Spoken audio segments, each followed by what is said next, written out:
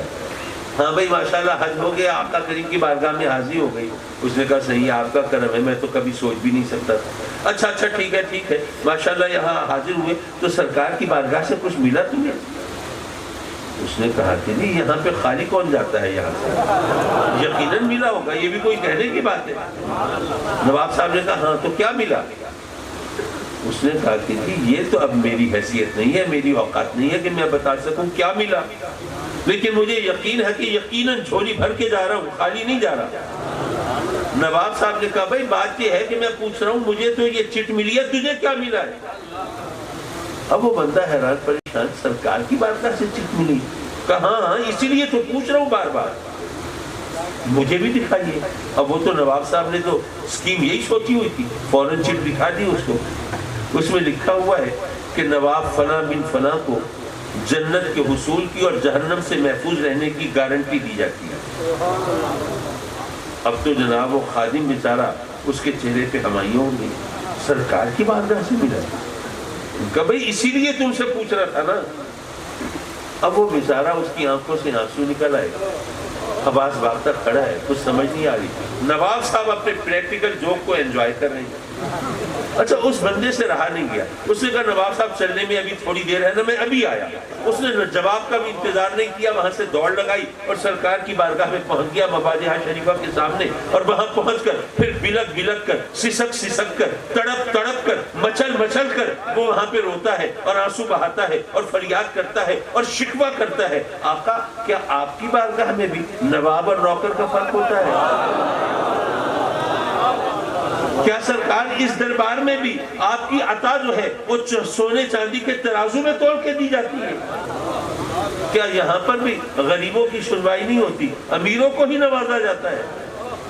اب وہ اسی طرح شکوے کر رہا ہے، شکایتیں کر رہا ہے، رو رہا ہے، مچل رہا ہے۔ اسی کیفیت میں ایک غنودگی کی کیفیت طاری ہوئی، جب آنکھ کھلی تو ہاتھ میں چٹ موجود ہے۔